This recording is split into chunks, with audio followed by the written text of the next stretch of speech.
quite get all the way to the very end. We have like 5 scenarios that we want to be able to highlight for career ladders. And so hopefully we can get a little bit closer to that. We're going to try to maybe tweak a few things today's agenda. So career ladders, a couple of particular items about it. Within MMS, we are building career ladders for 6 job titles. We're going to build them for the intermediate and senior maintenance worker series, the intermediate and senior bridge maintenance worker series, and the intermediate and senior signal and lighting technician series. So those are the employees who are daily in MMS, assigning work, documenting work, that group. Why are we doing this? So we developed a ladder license leave module. It's all about the employee, their license. We're working on that next. We'll be coming out in mid-June with that. That's all about their training records, all their information, their career ladder, and then their leave, ability to ask off for leave. So it's all about the employee and them and the information. So much of our organization is really kind of shared with supervisors, and that process of communication, we're just trying to help supplement that and help highlight that, particularly on career ladders, that an employee now can come in at any time. Maybe we've hired them, they've been here 6 months, the maintenance worker series or the bridge maintenance work series, that signal lighting technician, and they can open up a career ladder and see real time where are they, what's expected of them, how many courses they need to complete, what kind of items do they need to make sure they're proficient at, and they can see that information as it moves along. It's not just a conversation 2 weeks before their promotion date. There is, we're going to automate a lot of processes within that. So one of the particular items that you guys will hear us talk about is data, and 3 pieces of data for y'all to be aware of accuracy. The first one being is how we make sure that employees are assigned the correct supervisor. So that EID, particularly engaged supervisor, is a big deal. So again, that kind of comes back to y'all's world. We have a supervisor leave. Who is now that all of those employees engaged supervisor? When we leave that void, that really impacts a lot of how these flows go as we move from a supervisor, reviewer, on through the process. So engage. Database on discipline, another big one. We will be looking at that. Have you had a written warning or above that impacts the promotion? That database is an intricate part of making sure that it's accurate. And then just overall employee information, EID, we extract that, use that all the time in our information. So if I share my screen with you all, I'm going to go to our UAT test environment. Again, if for the vast majority of all of you, if you were to be on SharePoint site and come out here on the front page, MMS has a link on the 4th row down the far right. When you open that, that actually will open up our production environment. I'm wanting to show you this because this is what production looks like. It's blue. We usually have got some videos over here on the side going on, but our test environment is going to be this gray looking banner. It even says UAT test environment up here. So I'll have Tommy or Randall go ahead and paste this ULR into our chat. That's where we want you all to be in, taking a look at different things as we go through this process with the career ladders. The HR personnel in every district is going to get a security level. Tommy will talk more about that, but really this has to do with you guys managing career ladders. We've built a page that's going to be your one place to go to kind of see all career ladders and as it's moving in the process. But the career ladders themselves are built. They're built on an admin feature within MMS. This really is going to be a central office HR responsibility. I've worked with Reagan Schmidt on this already. We build these down here on this admin side. So if I was to open up a checklist right now, I can come in here and I can pick, say, our senior maintenance worker, and this is where we build all of these on the back side. So if they are adjusted, if there's more trainings required, if there is more items that are added in here, we can manage that pretty much real time and keep that aware. But this, if I click this blank form, this is the career ladder. It's to match up exactly what's out on HR SharePoint side. These are going to be real time, aware of what's being asked and what's being expected of employees to attain their next career ladder. So we're managing all that in the background, working hand in hand with central office HR with that process. So I don't want you guys to be scared of anything. Maybe some of you, this is the first time you've done much in MMS. Go in there, try it out. There's nothing that you're going to mess up. Frankly, we like to know what you see, what things don't maybe make sense, and how those pieces go about. This week is about demonstrating to HR. So we had a demonstration yesterday. We have the one this morning. Tomorrow afternoon, we have another one. If you guys want to come into that again, you're more than welcome. We're just trying to get this group up to speed. Our maintenance personnel and traffic and bridge, they're in here all the time. They've got so accustomed to how everything works. But we needed to make sure that you guys are understanding when you get that call about career ladders, what is it, right? And how do we handle that? And how do we handle that information? So I'm going to stop at this point here. Let me just double check. We have a agenda. I want to make sure I'm not missing something, Tommy, on that agenda there. Of course, I'm using a different computer. That doesn't help me today when I'm trying to look at something. But no, you got your overview of your admin pages and kind of talk about what titles we're doing this for. All right. So we might, as we go along here, we might try and do a few quizzes on this presentation. We've kind of picked this idea up of late to kind of help in the discussion. But again, if you guys have any questions as we go along, please let me know. I'm going to now let Tommy pick it up, and we'll kind of dive into a little bit more of some security level settings, what you guys have. We'll speak to the grid, and then we're going to try to get down into some examples of what the information looks like.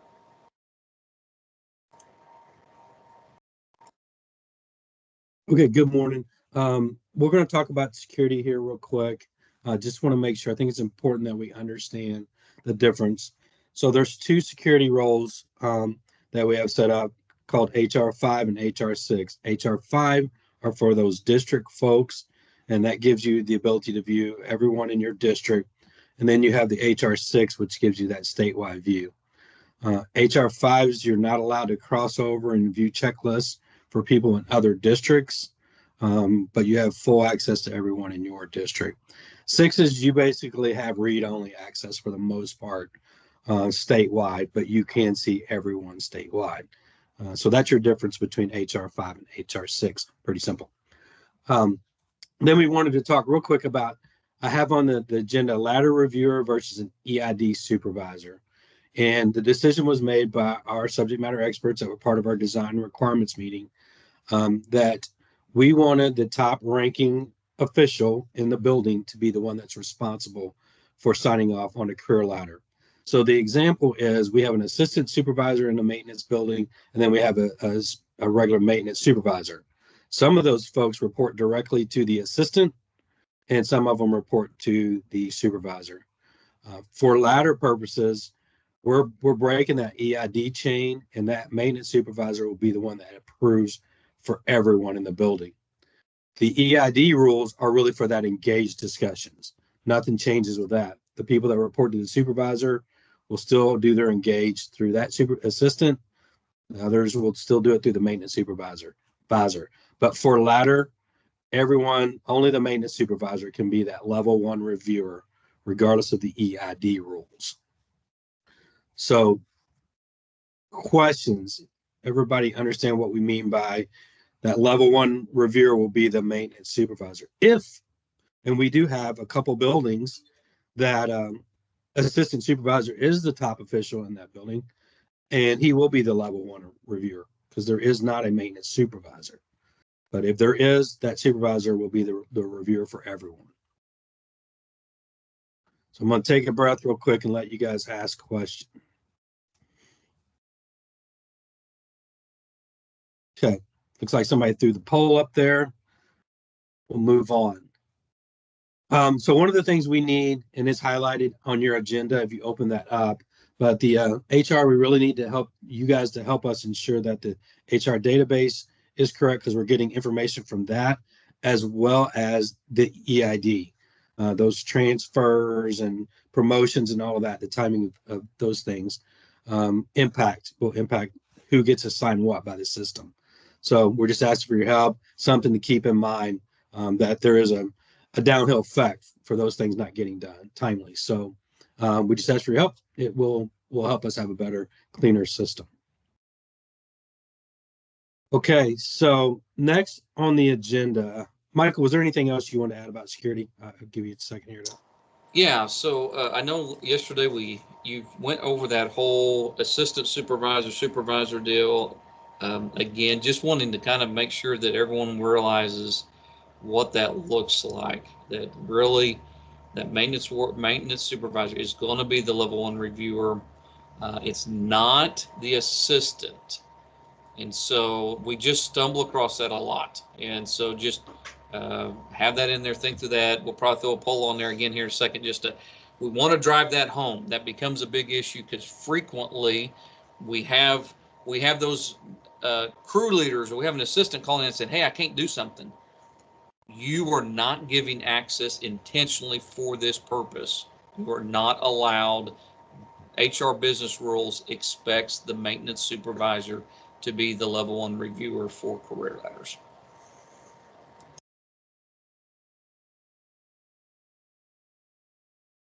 Okay, thanks, Michael. So we're going to do a little bit different than what you see. We're going to combine the next two items into the scenarios. We really want to make sure we get through the scenarios. And yesterday we kind of run out of time, and we want to make sure. So we're just going to kind of build that in. And so if you're watching your agenda, we're going to be jumping down to checklist scenarios, and we'll start with that promoted example, and I'll share here with you.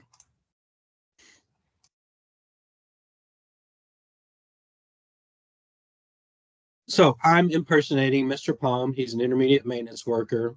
And we'll take a look at his checklist. You can see that he has this exclamation lit up on the button here for ladder license and leave. It could mean a couple things. It could mean he has leave balance. He's either over, under, or something like that, but also it could represent ladder. So we do this to draw attention for the employee or the supervisor, whoever. Real quick, we have these message queues over here, and you can see he has a ladder message and he also has a leave. And that exclamation point was really about the leave balance. You can see there, nothing's on his career ladder. So we'll quickly look at that message, and it's just telling the employee, hey, you may be eligible for a career ladder promotion to senior as of this date. Complete your checklist. So we'll go into his career ladder and take a look.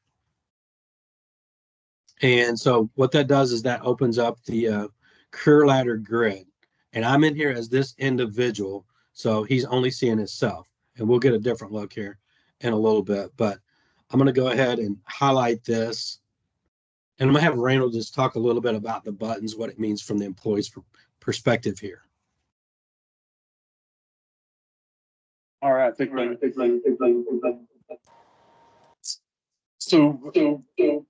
I think Michael or me.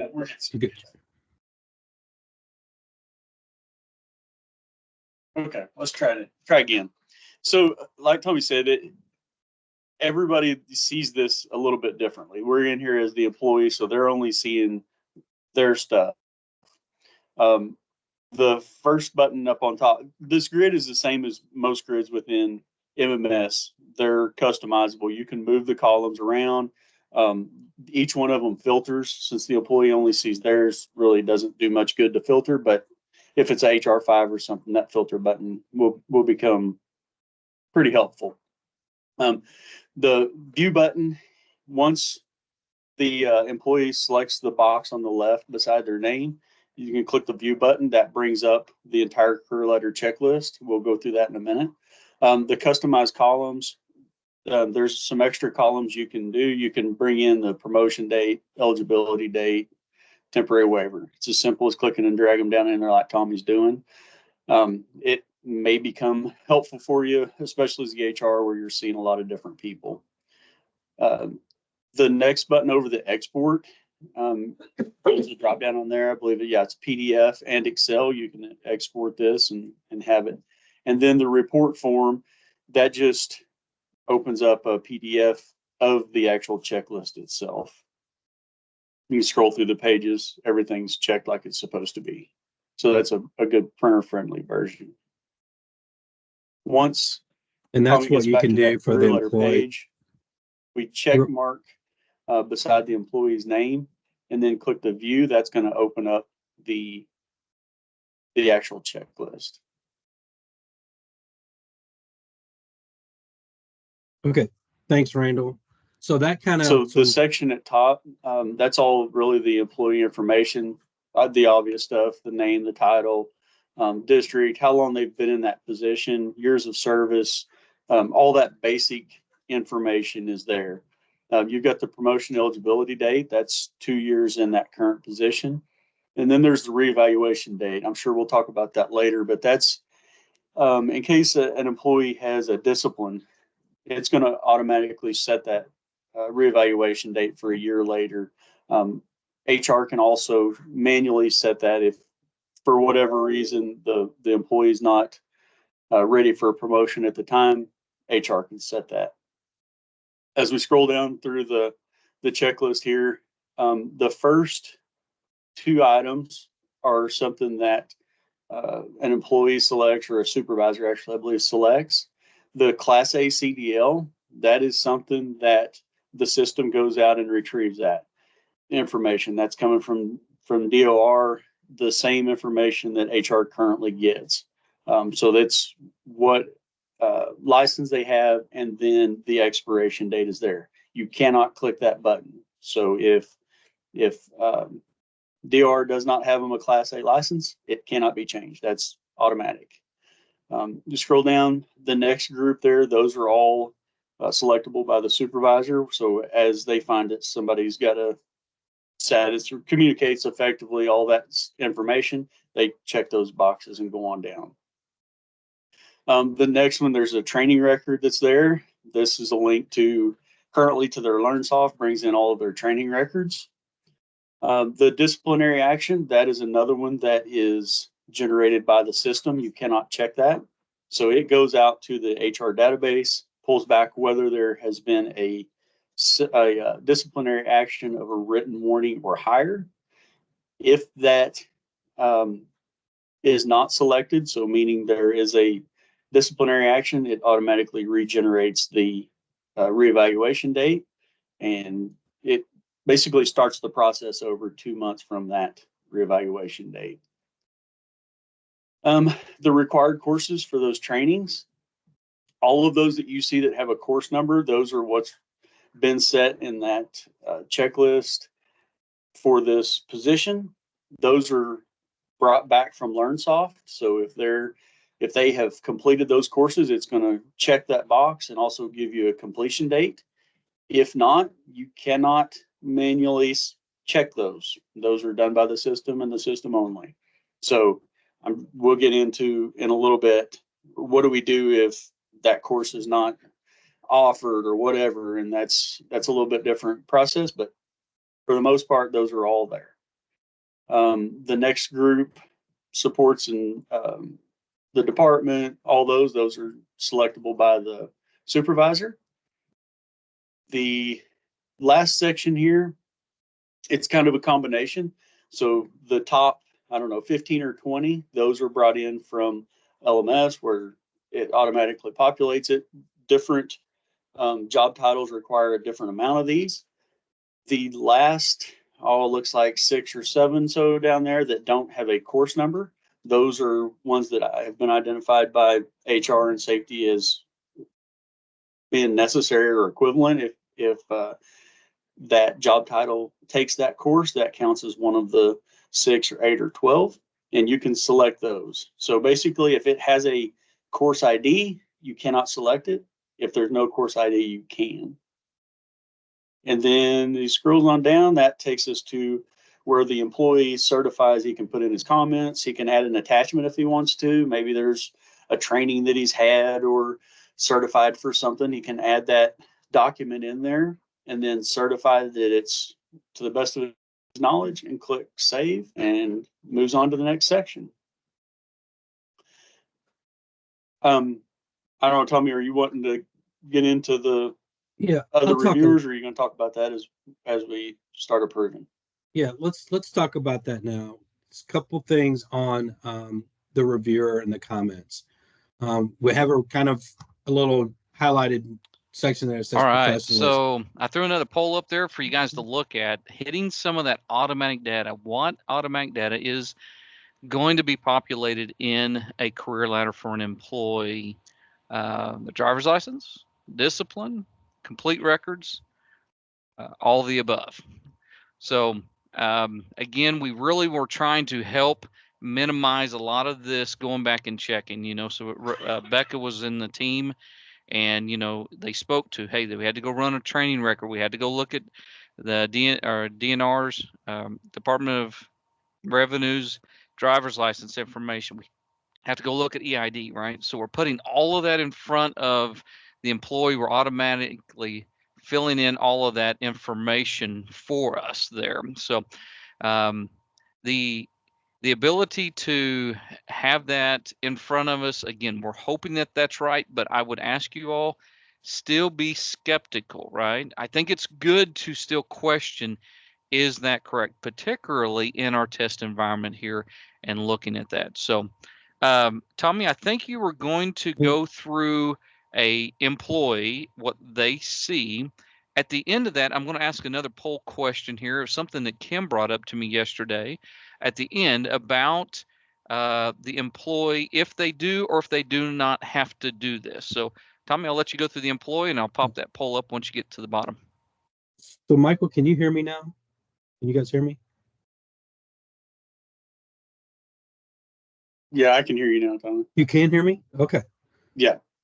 Sorry, I had my volume turned off a few minutes ago. I wonder why you kept ignoring me. Yeah, Michael and I are in the same room. So I do want to talk about comments while we're here real quick. There's a note in the on the agenda about professionalism. And so the reminder is to everyone that the employee, every reviewer, everybody can see every comment. And so just a reminder, not so much for you guys, but for you to take back to your folks and remind them that comments can be seen by everyone that views this, that's able to view it. So the employee can see the HR comments, HR can see the level 1, level 2. So all comments are visible. So just the reminder is, remember these, let's remind them to stay professional. The other thing that I just kind of wanted to finish off here is this waiver section, and we'll get into a scenario, but that's what you're seeing here. And Michael will give us a little more detail, but we needed a way, it's our understanding that we need a way to be able to sometimes waive a requirement. And this section here will gives us the ability to do that. So we're looking at this employee here, and that was from the employee view. I'll switch and we can run through one and get someone promoted or get it started. So I'm just going to impersonate Mr. Evans. Think he's good to go. I'm going to come in as ladder. He's going to select himself, and he's going to view his checklist. And then we can see here that he's got his CDL. It's not, the high school and stuff is not selected yet, but that doesn't matter. I did want to mention a couple things here. On the tenure, years of service, tenure in position, tenure in division, we get that information from the data mart, and that years of service does include prior service.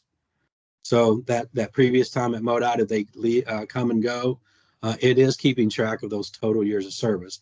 However, the tenure in position is this most recent, and the hire date is this most recent employment tenure. So I just wanted to point that out. We'll go down through here, and it doesn't matter. I'm the employee. I'm not worried about all my stuff getting selected. I'm just saying I'm going to submit this because I want to be promoted. So I'm going to come down to my employee section. I'm going to click certify, and then I'm going to submit. If I had comments, I wanted to share something, I wanted to add my attachments, anything that I want to do for my supervisor that's going to get this, I can do that. And there's a message pops up that says, send your career ladder promotion to your supervisor for review. Are you okay? We'll hit okay, and that'll send that on to his supervisor.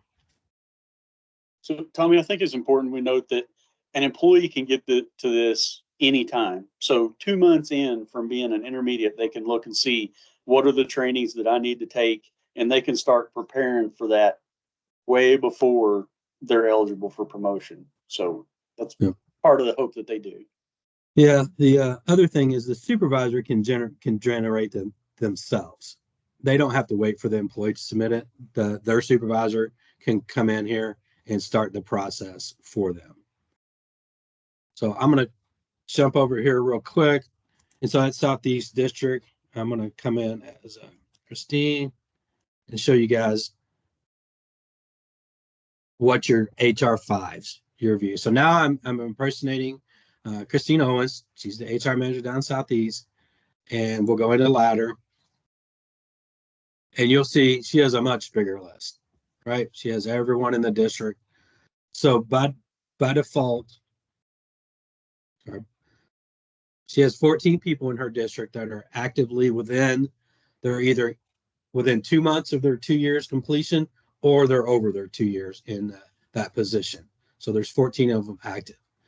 There's a button here that says show all. It's defaulted to only the active, the ones that are in the window, but you can hit the show all button and you can see everybody in your district that's in those series and see where their time is at. You know, these people here, not been here quite a year yet.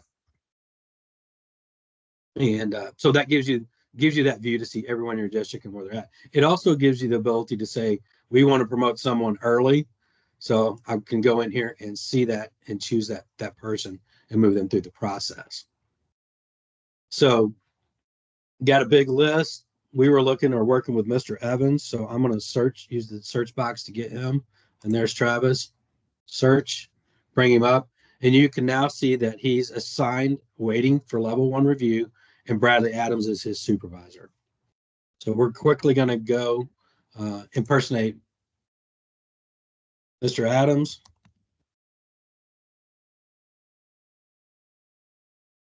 And then you can see that he's got the exclamation point on the career ladder, and the supervisor should also have a message that Mr. Evans submitted his checklist for review. That second message there. The previous one was telling him he was eligible.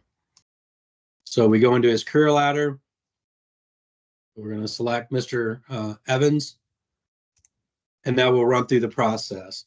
And this is where really the first step of the process. The supervisor knows he's got his high school diploma. He's got his 4 years of experience. As Randall indicated, CDL is not, it's system generated. So we can't check it or uncheck it. I can save each section as I go along, or I can just wait till I get to the end. I can do all my stuff and then hit save at the bottom. So he's got all of these requirements met. Mr. Evans has done a good job, and we're ready to get him promoted. He does not have a safety violation or disciplinary action. That box is checked. If it was, there would be a date here of when that action was taken, and that reevaluation date would be set to a year from that. And we hopefully we'll have time. We'll show you that. And so Mr. Evans is meeting or exceeding. He's completed all his required trainings, but he's actually got a couple. Dang it, I thought I had one that was good to go. Anyway, so we'll talk about the temporary waiver. We'll build that into this process. So he is missing IS 100 and TIM training. And so really we can't promote him without doing a waiver. But that's okay. We'll make it happen. And so he's got all his organizational support. And this is a good point. There's nothing we can do here short of a waiver. And HR5, you're the ones that will do the waiver. The supervisor can't do the waiver. They're going to have to communicate with you and you guys will have to do this process if you're in agreement. So there's no way around this. This is system generated, and they don't have the training. So the system will not let them be promoted without you guys doing a waiver. So we'll go on down. He needs a minimum Tommy, I of think 12. Christine's got a question. Yeah. Christine, go ahead. Thanks. I just wanted to make sure it was said on this call, and for a lot of you may realize this, but for the temporary waiver, Ashley Halford does want us to go through central office, especially in the beginning, whenever we allow or to approve a temporary waiver. It's going to make that one that will go through central office. Perfect. Thank you. So they need 12 of these. I can 1, 2. So he's short a little bit, but we can make it work here. And then we'll get him a total of 12. He's good to go in that section now. And then the level 1 reviewer. And so this is his supervisor would like a waiver to get him promoted. Trainings are not offered at this time.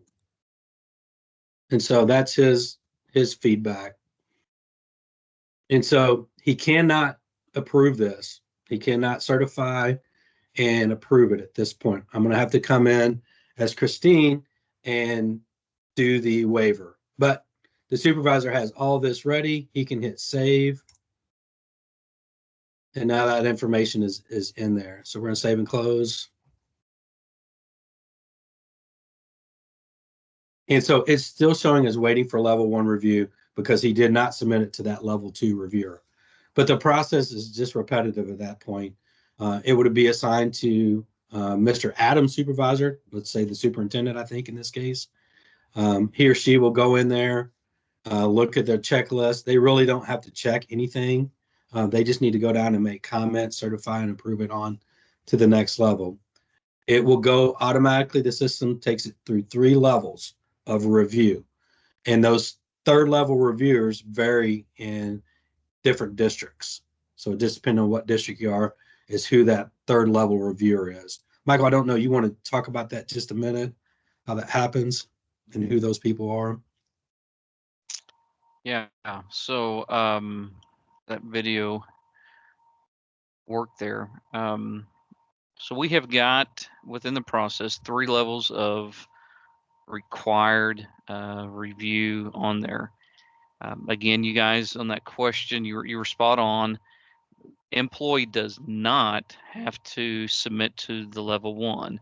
We're putting this in front of them for them to see. It's a great benefit, but they do not have to do that. Level 1, then it's automatically going to go to a level 2. I will demonstrate to you what that email looks like. Some of you are going to be getting these emails now because we're in this test environment. Notice when Tommy did that example with Bradley Adams, see, Bradley went in there initially and he submitted it to his supervisor, to Mr. Evans. So there is an email trail that will happen constantly. Every time this happens, the district HR is going to get an email. You guys are going to get a lot of emails. When it's all said and done, I don't know that at some point you guys aren't going to come back and say, hey, can we change that rule a little bit? But again, it flows just like our incident safety side. Every time level 1 then approves, there's going to be a similar email. It'll go to level 2. It would be Mr. Evans' supervisor. It's going to be a superintendent. Again, HR gets copied. Superintendent approves it at level 2. It goes to a level 3. In the Southeast District, that's probably an assistant maintenance engineer. In some districts, that could be a maintenance engineer. Again, there's going to be another email. All they have to do is click the link, go straight into it. They'll approve it, and then after that level 3, it goes to HR. There's a lot of authority that you guys have at that level, right? So if I come in here and I impersonate, let's see if it'll let me do this.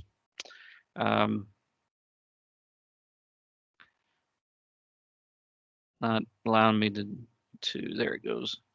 So if I was to impersonate any of you all right now at that HR side, you are going to have and let's come in as Christine here. You're always going to have a view of the entire district when it comes to these 6 job titles. And this really becomes your page, as they were talking about, of how you just manage it and look at everything that's going on that entire career ladder process.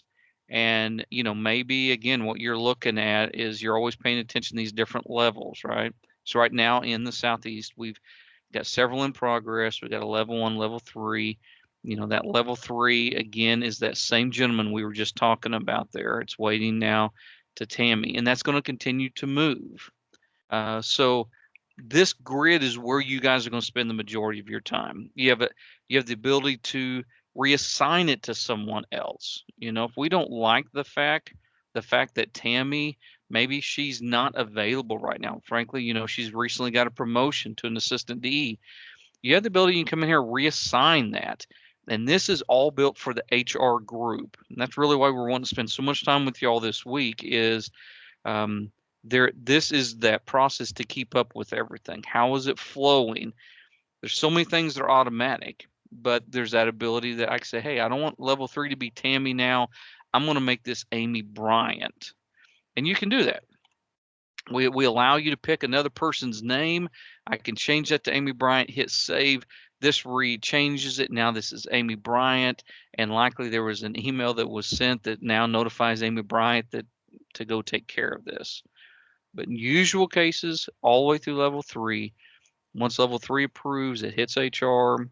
Some districts are going to want a level 4 because they want to go one more. An example would be, and this might be in the Southeast, if Amy Bryant is the assistant maintenance engineer and she supervises all the superintendents, you guys might go one more level. You want the maintenance engineer to have signed off on that level. So we created a flow through 3, but ability to adjust and to do any other items there. So I want to stop for just a second here and just kind of come back. We've been at it a good amount here. There's a lot of information, and just making sure that we built this on the business practices you're already doing. We spent months with several of you of this is exactly what the process is, and we sure hope that's exactly what we built. We want to make sure it benefits that, right? It empowers an employee. They know more now than what they've ever known before. It puts it in front of them. Level 1 supervisor, again, that maintenance supervisor has got the ability to approve that. Everything has to be checked off. You can't proceed if it doesn't have checked off. That's going to be probably some interesting pieces. I appreciate exactly what Christine says and Kim said. It's going to be approved at central office. I would say that this is something that is going to be infrequent. And so to have those conversations and awareness of how this is moving and how things move along, we create emails that go out and say, when are people eligible? Those are sent out 2 months ahead of their eligible date. Those emails are going to go to those supervisors. Again, your HR personnel are watching that. So a lot of information. So I'm going to give you guys an assignment here, and then I'm going to turn it back over to Tommy and Randall. I know they want to get through a few more examples, but what I would like for you, and I asked all the HR personnel yesterday, go into your grid here. Again, it's going to open up because you're a district HR person, and we would like for you to make sure that on your page, look at anyone who has years of service more than a couple of years. So, Christine, y'all's is really pretty clean. I mean, there's just nothing. Some of the districts have people in a position for 10 years. We're doing that because we want to make sure that makes sense, right? That you should have those people who have exceeded that normal kind of couple years in a position. Look at that. Go in there and look at that. Send us an email. I got 3 emails back yesterday. I got an email from the Southwest, an email from the Northeast yesterday. They went and looked at those. It's fantastic, right? check out that data. Make sure it makes sense to you. I think it's really valuable. So if we go back, Tommy, I don't know if you can share the agenda. There it is. Oh, okay, here's the agenda, right? So if I kind of zoom in a little bit on this, and I don't know if I can. What I wanted basically to say is that there is 5 scenarios for career ladders. An employee is promoted. You guys can tell me that's probably 99, 95% of the time, right? It's just straightforward. They got everything done. They're promoted. They met all the expectations. Simple, easy, moves through. Okay. The second one is an early promotion. We've chose to promote someone 6 months before their 2-year time frame. Again, unique. It's not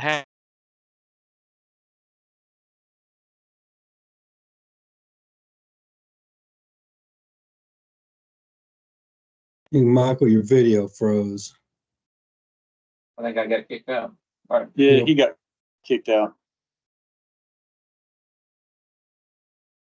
So, Tommy, you want to go through one of them getting Yeah. promoted? We'll Yeah, just step through yeah. that until while Michael gets logged back on. So what we'll do is we'll go ahead and finish out this temporary waiver scenario that we had started. So I'm logged in impersonating Christine again, and Mr. Evans is the person we're working with, and he did not have a couple of the trainings. So Mr. Adams has contacted you guys and said, hey, this person's missing a couple training classes, but they're not offered right now, whatever the reason. So I'm going to come in as Christine or anybody in the Southeast HR group. They can come in, and we're going to go to the bottom. Close your eyes. And we're going to come in here, and we're going to do on that training, performance, and development. Approve waiver for promotion. And training is scheduled the next 6 months. And I'll put the waiver, and we're going to say we'll check that in 6 months. So we'll go out here to September, and we'll just check it the end of September, make sure that's happened. And so that's what has to happen on that waiver. We'll put that promotion date in, and shoot, let me hold on real quick. I don't remember what his date was. Close your eyes. I think it was April 12th. April 7th, he is eligible. So we're going to go ahead and just say on April 7th, go ahead and promote him. You're going to certify, and then you can approve that. So the key is you guys got to put in whatever section. It could be multiple sections, right? He could be missing his GED, but he's working on it. So again, you can do waivers for multiple sections through this. Go ahead, hit approve.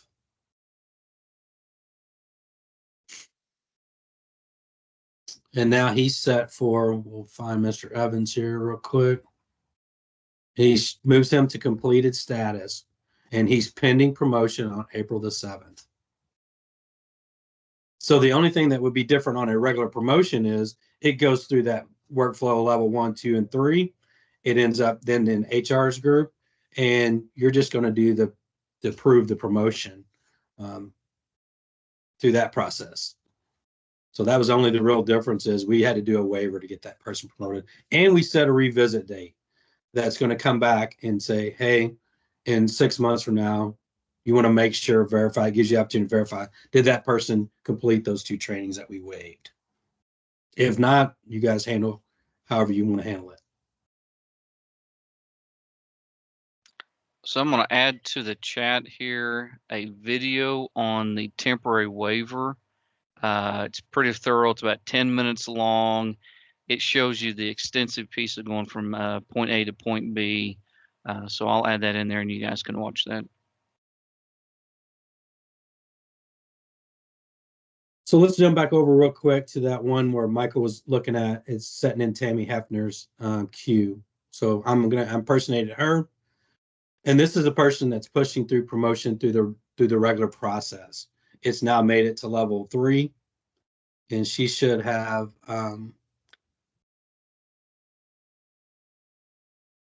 where did Mr. Palm go?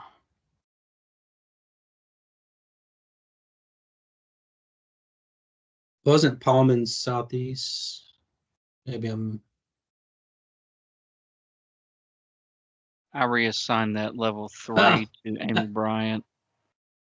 Oh, that's right. Yes, you're right. I even want you to do it.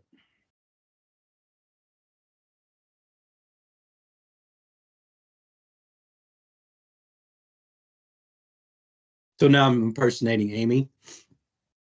And now we should find Mr. Palm somewhere in here. Let's do it the old-fashioned way. Let's search him.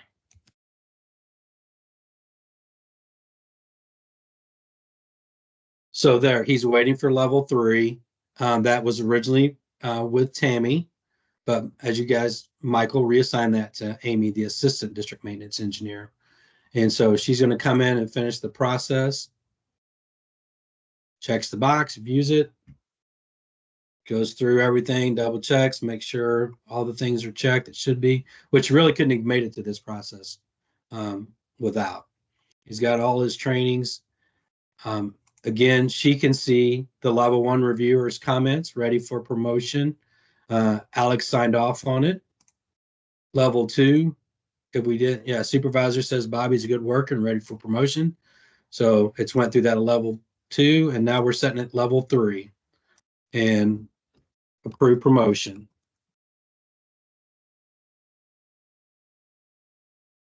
Amy certifies it, approves it.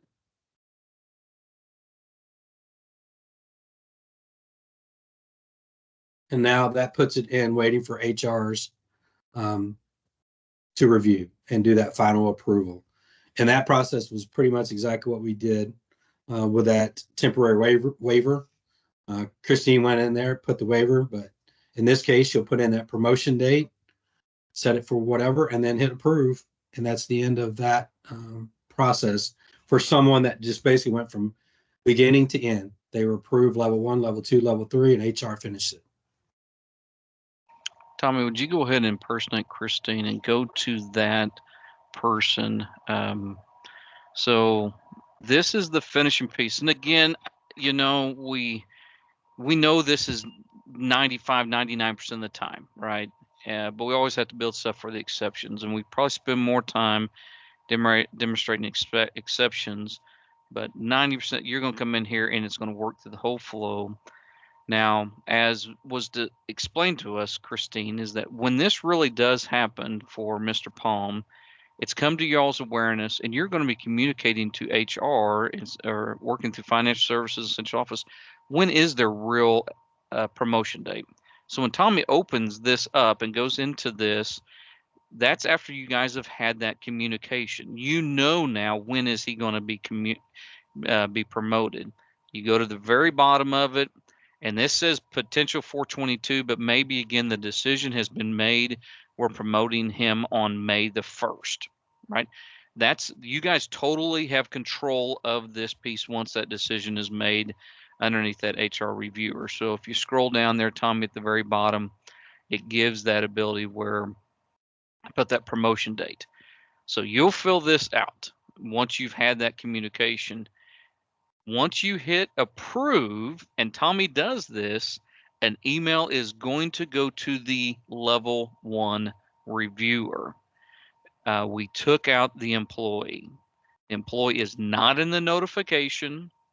They do not get an email saying that they got promoted, but it does go to the level 1 reviewer. But the employee can always see everything, right? So we just wanted you guys to be aware, again, at the end of the day, the district HR really is the ultimate controller of all of this. You guys are moving this all the time, and we have everyone in your staff assigned. So, you know, if that's something that you reevaluate and see differently, right? Maybe you end up saying, hey, I don't want this person in our staff to do this. You know, it's really not their world. let us know. We can change that up, right? Tommy has went in and done a starts request. All of your staff and every HR department has the ability to do this so that you guys have enough backup people. But if you want it done differently, we sure can with that piece there. All right, thank you, Tommy. Yeah. Mike, have you shown them the customizable columns? Just the options? Randall briefly talked about, Okay, we okay. showed the, That's fine. Just as long as you know it's an option. we can talk through this again real quick. Going to impersonate Angie Downey. She's a Northwest HR. And so this customized columns. So all of these columns down here, the columns set up by default, but I'd already, if you guys remember, I'd already pulled in a hire date that wasn't there by default. But let's say we want that promotion eligibility date. So we can pull that column in there too. And we want their current title. So they're in org, they're currently a maintenance worker. His latter step is the intermediate. That's what his next step is going to be. And that's what that column represents. If I don't want this promotion date in here, I can pull that out just by dropping it into my customizable column queue. And so you can quickly see, here's an example. Let's look at Mr. Billups. He has a reevaluation date of 6/30/2024. Could be a couple of reasons, but you guys are all in HR. We're going to show you.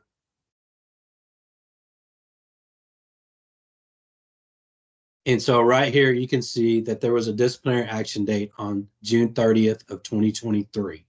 So that's what Randall and Mike and I have talked about. This is what you'll see populated if there was a disciplinary action. And then when we go up, you'll see that that reevaluation date is automatically defaulted to 12 months out. You can change this. You can change it and you can save it, and the system's going to put it right back to this 12-month date. That was your guys' decision. There's no gray area on the disciplinary action reeval date. It's 12 months from that action date. So it will actually allow me to change it, or you to change it, and hit save, but the system will override it, turn around and override it. Any questions about? Go ahead. So Tommy, if you go back to their grid there, so again, we're looking at Northwest. So kind of second homework item. The first one was, we want you to look through all of these employees who have had more than 2-3 years, right? Make sure that makes sense. Second item is, look through these reevaluation dates. That's going to be a really easy way to go and see individuals who have got a disciplinary action. Make sure you agree with that. That person that's set out their reevaluation, that it's pushed out a year because of a written warning or above. I've been told that we have maybe some disciplines that are not current in the discipline database. So, all of that's part of just making this function properly. So if you find one of those, let us know. We'll go double check, and it could be as simple as something needs to be updated on the discipline database there for an employee. Thank you. Yep. So there's also another ability that you have right here. Let's just say Mr. Williams does not want to be promoted. He's eligible, but he doesn't want to get his CDL or whatever the case may be. There's a reassign button right here. Check the box for Mr. Williams, hit reassign, and I can just put him on hold. Doesn't get assigned to anybody, just puts him in the on hold status, and he'll stay there until, and it dropped him right here is Mr. Williams. And you can see he's in on hold status. We did this with Mr. Conway yesterday, just for testing. But he just sits there. There's no date. There's no review date. So that drew some interest yesterday in the training. People thought that would be helpful. So any questions about on hold? I have a question. Is that for if they're on like a long-term leave or military leave or that type of thing? Or you put them on hold? Yeah, I mean, that's a Okay. perfect example. But again, there's no reevaluation date set in doing this process. They're on hold, and they're just on hold, and you might not know how long they're going to be on military leave, right? So you're just going to put them on hold, and when they come back, you guys can change that status back to put them back into level 1. So we can do that. He's still checked. We'll go back up here, reassign. He's back from military leave. Oh shoot, I forgot who his supervisor was. Um,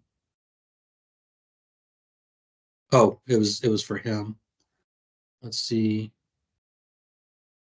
We'll just pick somebody. Let's see if we can send it back to himself. I think you can put it to in progress, right? Instead of level 1. Okay. Oh, never No, mind. not off on Yep. hold. Yep. Yep.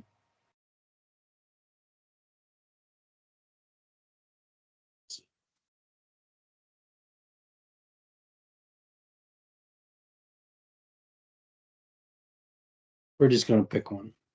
This makes no sense because that's probably not his supervisor. But that's how it would go. Waiting for level 1, you assign it back to his supervisor when he comes back from military leave. And it could be this person doesn't want to be promoted. They're not getting their CDL. And that was kind of the scenario for Mr. Conway. And so he just goes on hold. And you don't have to keep coming through him.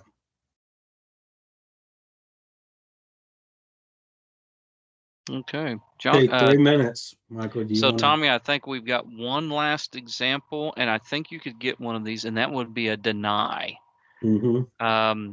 So I think if we went in there, if you can find a level 1 that's already sitting on a level 1 or level 2, we probably could show them pretty easily what that looks like. Again, these all came out in our meetings, right? But they just hardly ever even happen in this world here. But we had to make sure we built the ability for all of those possibilities. So a level 1 supervisor, if he impersonates Mr. O'Neill, this employee very easily, maybe has met all the criteria. And we're not going to promote because it's just I need the tech. Sorry. yep, it's not the right time to do this for this in person. So if the level 1 reviewer comes in here and makes that decision at the bottom, instead of hitting approve, they're going to choose to hit deny, and that goes straight to HR with that. So it kind of just skips all the way to that level there for that. But again, to meet the expectation that was shared with us, we did build that in there for that. It does require comments to mm-hmm. do a denial. It requires comments and certification. And now our deny button is active. Yep.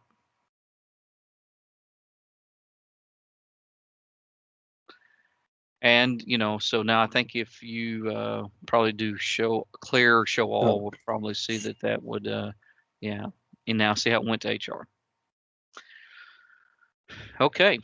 So and there's email notifications that should have happened through each one of those processes. Probably should be an email that just popped up showing that exact information there. And yeah, sure enough, it's out there that has been denied. It went to the Northwest HR group.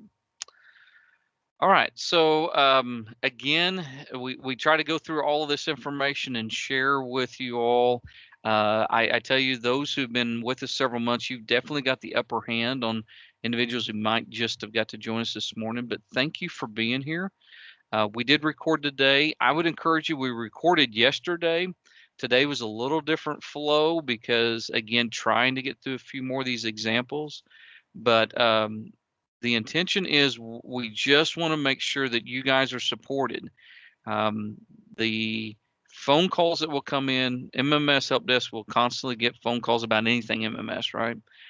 We will be answering questions about, hey, this button doesn't work, or why can't I hit submit, or we'll answer functionality questions, no problem. But the world of, well, why can't I get promoted? That's not ours. We're going to stay within our alleyway. We're going to stay within where we need to be at, and we will respectfully ask them to call their district HR personnel. What we ask from you all is please don't be in a place of, well, I have no clue what you're talking about. I've never seen this. I don't know what it is. We don't want you in that place. And if you feel like you're still there, let us know. We'll do whatever's necessary. If we need to come and spend time with you individually, that's what we're going to do. But we want to make sure that this supports the whole process, and it helps take care of these career ladders. One more course tomorrow afternoon. You guys are welcome to join if you'd so like. Come be with us. We've got our maintenance supervisors joining us tomorrow for the first time. It's not every maintenance supervisor. We kind of do that whole train the trainer thing. It'll be a supervisor per superintendent area. They will start being on weekly calls with us. This is in our test environment, as we sent you guys a link to that environment to get there. It will be there, and we are anticipating going live mid-April. Right now is the anticipated time for that. Information will be shared at spring meetings, which are probably pretty heavily packed, but with data already. But there will be a connections article coming out. Central Office HR is going to be writing that. It'll be highlighted in the weekly updates as we get a little closer.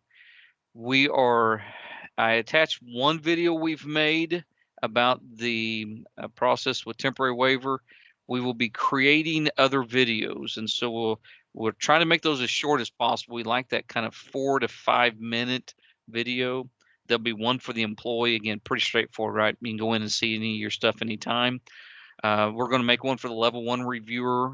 They can check things off. What do they need to be looking at? How do they communicate? Who they talk to? Level 2 through 3 reviewer is very simple, right? They're going to get an email. They can go in and look at it. They check it. The HR district video, again, is going to be more involved. Here's what the grid looks like again. Same things we talked about today. I doubt we make a video for every single scenario, right? But we're going to have those opportunities of these are the 5 things it represents, and how do you go through those. But we'll be working on those videos. Like to have those finished up here in the next 2 weeks, and have those out there for anyone to be able to go and look at. But at the end of the day, we want to make sure we've done everything we can to help everyone through the process. So I'll open up. Any final questions? I know we've went a couple long, but that's my fault. Anyone have a question or comment they would like to share? You probably felt like you just drank from a fire hydrant, I imagine.